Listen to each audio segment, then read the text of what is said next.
have a presenter that just might make us laugh. Who likes to laugh? Yeah? Come on, who likes to really laugh? Ah? That's what I'm talking about with this next presenter. And laughter is actually an amazing tool for wellness. It's amazing for our mental health when we laugh. Our next presenter, Victoria Maxwell, is a self-proclaimed bipolar princess. Victoria is one of North America's top speakers on the experience of mental illness, recovery, dismantling stigma, and she lives with bipolar disorder, anxiety, and psychosis, and has been presenting her workshops and award-winning one-person shows across Canada and the States for more than 10 years. In the world of mental health, Victoria is a true pioneer, and it's my pleasure to welcome her to you guys. Woo!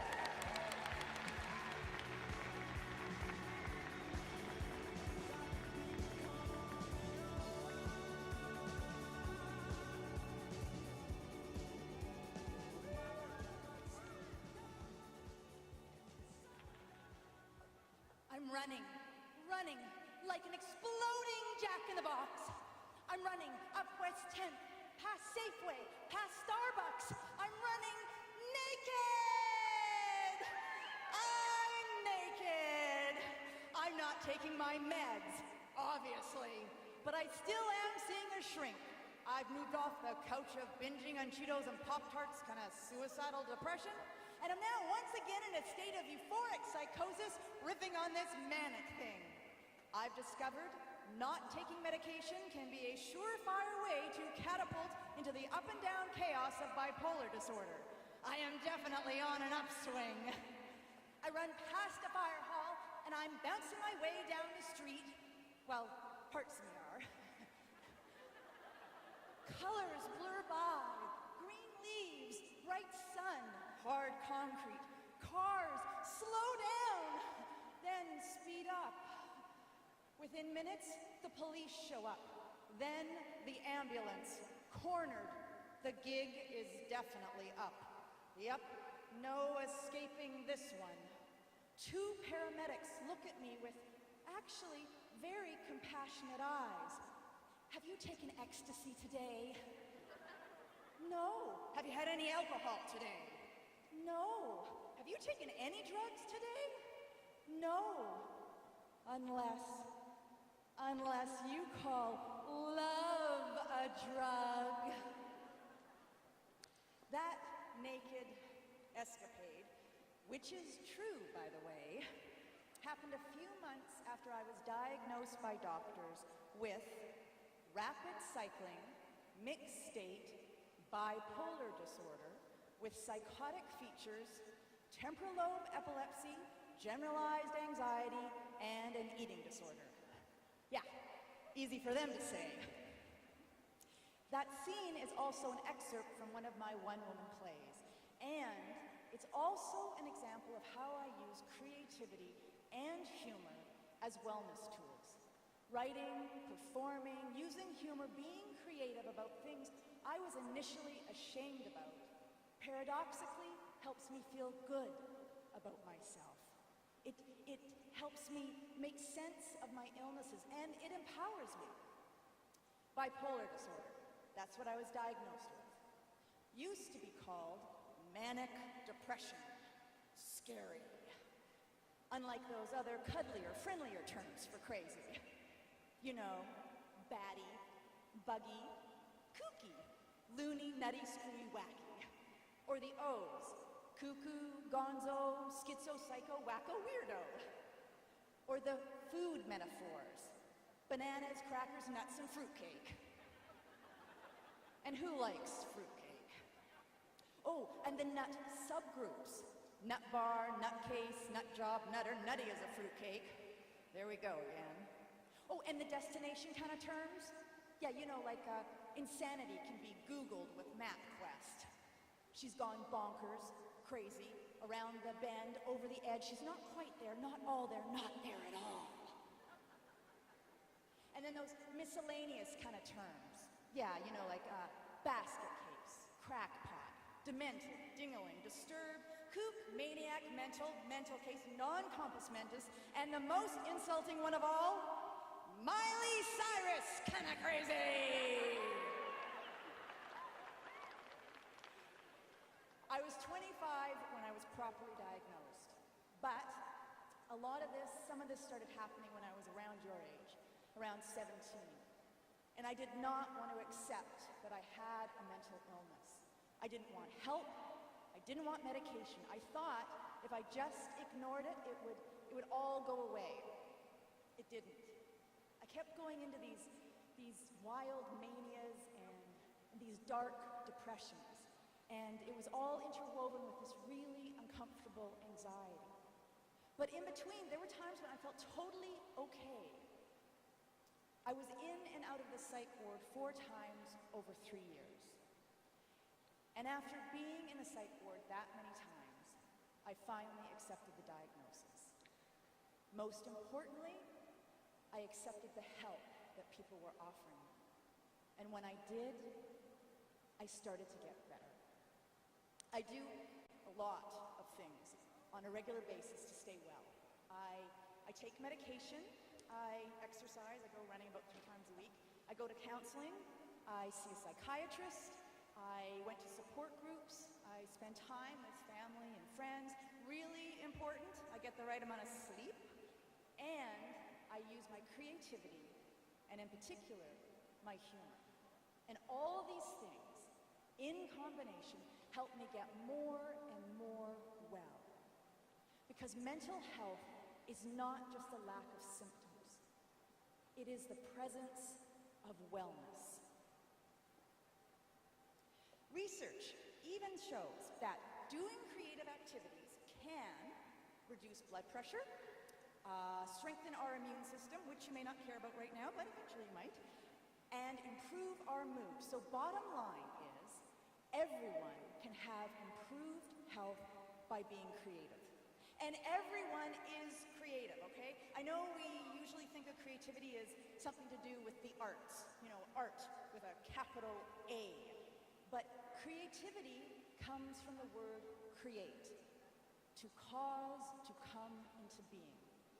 So the creativity that I'm referring to is what I like to call casual creativity, which is not about skill, not about talent or quality or quantity. It is simply expressing yourself, sharing your thoughts, your ideas, your feelings, in whatever medium or vehicle that may be.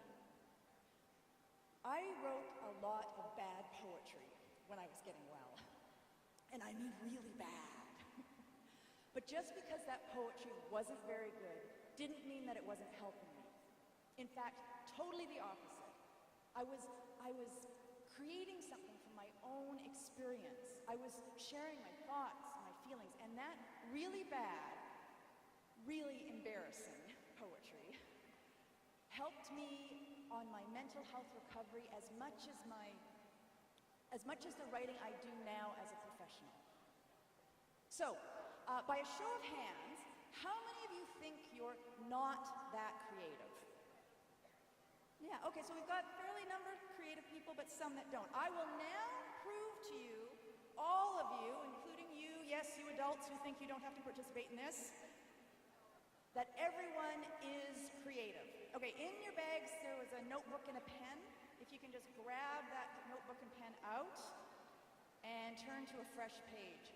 And while you're doing that, full disclosure, not that kind of disclosure, I stole this idea exercise on a TED Talk I saw by a guy named Tim Brown, who borrowed it from a guy named Bob McKim. Okay, so with your pen and paper in hand, as you're getting that, before we do anything, I just want you to notice how you're feeling right now. Are you bored? Are you excited? Are you inspired? Are you restless, tired?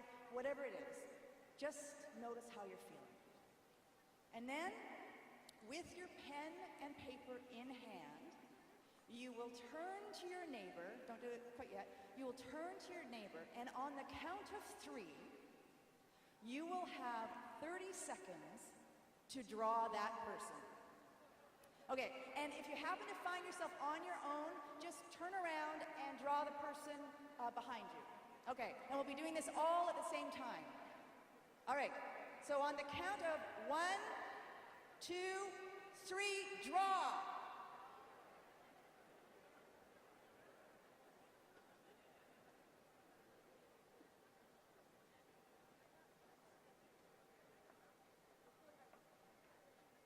10 seconds. Keep the pens going. 3, 2, 1, and stop. Great. Yes, please feel free. Show your drawings to each other. Excellent. Yes, there's a few I'm sorry's. Your nose really isn't that big. Yes. Good.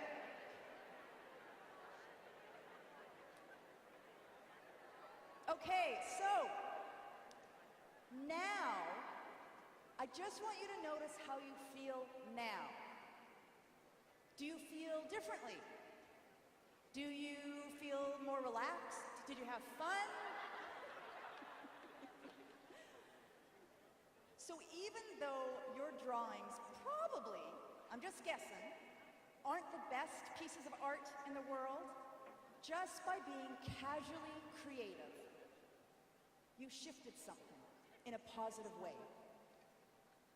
So, creativity is more than just the traditional things that we think about. Yes, it includes dancing, writing, painting, all those things, but it's also everyday activities. Remember the definition that we're talking about, casual creativity. It's not about skill or talent. It's just about expressing yourself, your thoughts, your feelings, to cause to come into being. So, with that definition in mind, I just want you to shout out, loud enough so I can hear, things that you think are examples of everyday creative activities that you do or that you see other people do. Makeup, putting on makeup, great. Cooking. Reading, yes. One more. Longboarding, I think. Hiking, yes. So, what the interesting thing is with the definition that we're talking about, the way you choose to dress is a creative expression. What you pin on Pinterest is being creative. When you doodle, when you bake cookies, when you tell jokes to your friends, all of these fun activities are examples of casual creativity, and they can all help you feel better. And more so, the more purposeful you are with them. Strange thing, people like myself, people with mental health issues, we are called consumers.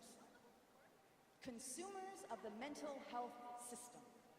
That's our official title, mental health consumers. Right. Like I went comparison shopping for my best fitting pair of psychiatric illnesses. You know, ooh, I just can't decide between this really acute panic attack and this moody deep blue depression thing. What's your return policy? But we are more than just consumers, more than just bystanders on our journey to wellness. We are, all of us, ideally, in the center of our lives, not just passively consuming, but participating, producing, contributing, creating to the richness and wellness of our lives and the lives of those around us. So, my invitation to you is simple. Don't do anything. Differently, that is. Just observe over the next few days how often you're creative in your life, with the definition that we just talked about, to cause to come into being, casual creativity. And when you notice you're being creative, putting on makeup differently, for those of you who wear makeup, rearranging your locker, whatever it is, doing a collage, when you notice you're being creative, just take note of how that makes you feel. And when you notice that positive effect, I challenge you to be more creative more often. I challenge you to be more purposeful and more aware of your creative expression.